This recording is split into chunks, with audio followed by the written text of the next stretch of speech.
नमस्कार दोस्तों, मैं रामू कुमार यादव एजुकेशन क्लासेस रामू में आपका स्वागत करता हूं। दोस्त आज एक नए वीडियो के साथ आप लोगों के सामने उपस्थित हुआ हूं। अगर ये वीडियो आप लोगों को पसंद आए तो लाइक शेयर सब्सक्राइब जरूर करिएगा। तो चलिए अब हम अपने पॉइंट पर बात करते हैं, जिस उद्देश्य से ये वीडियो लेकर आया।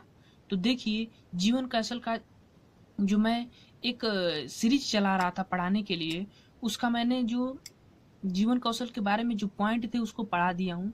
जीवन कौशल की जो क्वेश्चन की सीरीज थी वो चला रहा था। पार्ट 1 मैंने पहले वीडियो में पहले डाल चुका हूँ और पार्ट 2 जो है वो लेकर आया हूँ। और पार्ट 2 के बाद अब नेक्स्ट चैप्टर पर मैं व्यवसायिक आचरण एवं नीति को पढ़ाऊंगा, उसके बाद उससे संबंधित क्वेश्चन डालूंगा। तो चलिए अब हम जीवन कौशल के पार्ट 2 के प्रश्नों की सीरीज की बात करते हैं। चलिए, प्रश्न नंबर पहला, डर, गुस्सा, चिंता, घृणा, ईर्ष्या आदि को कैसे नियंत्रित कर सकते हैं? तो जीवन कौशल द्वारा। दूसरा प्रश्न क्या कहता है, व्यक्ति में नए और भिन्न तरीके से काम करने का मार्ग कौन सी सोच प्रशस्त करती है? तो वह है रचनात्मक सोच। वो नए तरीके के खोजने में रचनात्मक सोच आपको क्या करती है? प्रशस्त करती है, सक्षम बनाती है। ठीक। भावनात्मक समझ का मूल अर्थ क्या है? भावनात्मक समझ का मूल अर्थ है अन्य लोगों को समझना। प्रश्न नंबर 3 का ये उत्तर है कि भावनात्मक सोच का अर्थ होता है कि अन्य लोगों को समझना, अन्य लोगों के बारे में समझना। अब प्रश्न नंबर 4 पर चलते हैं। प्रश्न नंबर 4 कहता है कि पढ़ते समय पुस्तक से दूरी होना चाहिए, तो है 12 इंच या 25 सेंटीमीटर, सेंटीमीटर में अगर बात की जाए तो।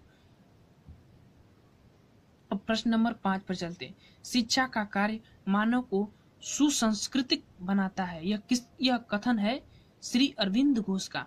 ये पूछा जाता है, बहुत महत्वपूर्ण है परिभाषा संबंधी शिक्षा से, कि शिक्षा का कार्य मानव को सुसंस्कृतिक बनाता है, तो यह कथन किसका है? तो श्री अरविंद घोष का। अब छठवां प्रश्न पर चलते हैं। छठवां प्रश्न कहता है, त्रिभाषिक फार्मूला दिया है, तो यह मुदालियर आयोग 1952 और 53 में आया था मुदालियर आयोग, और इसने बताया कि जो प्राथमिक विद्यालय की भाषा होती है त्रिभाषी फार्मूला होता है, तीन भाषाओं का सम्मिलित होता है। इसको हम जब मुदालियर आयोग लेकर आएंगे तो विस्तार से हम इसके बारे में बताएंगे।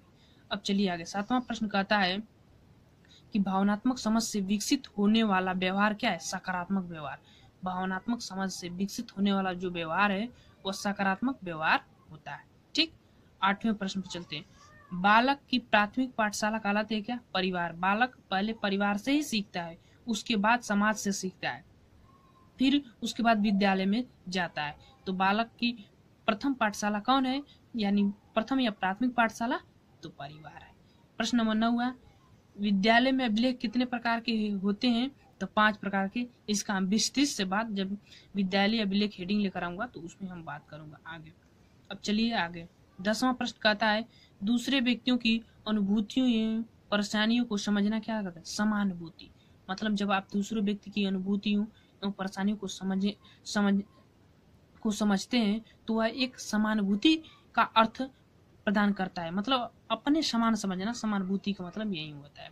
प्रश्न नंबर 11 है कि जीवन कौशल का मुख्य उद्देश्य है चुनौतियों व मांगों के अनुसार योग्य बनाना। जैसे कि आपके जीवन में जो भी चुनौतियां आती है, जो भी आपके आवश्यकताएं आती हैं, उनको पूरा करने के लिए योग्य बनाना जीवन कौशल का यही मुख्य उद्देश्य है। तो चलिए दोस्त, ये वीडियो आप लोगों को कैसा लगा? अगर पसंद लगा तो लाइक शेयर सब्सक्राइब जरूर करिएगा। अब हम लेसन 2 चलेंगे, जो है व्यवसायिक आचरण एवं नीति।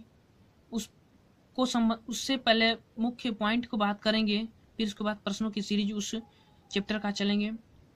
तो ये वीडियो अगर अच्छा लगा तो लाइक शेयर सब्सक्राइब जरूर करिएगा। Thank you.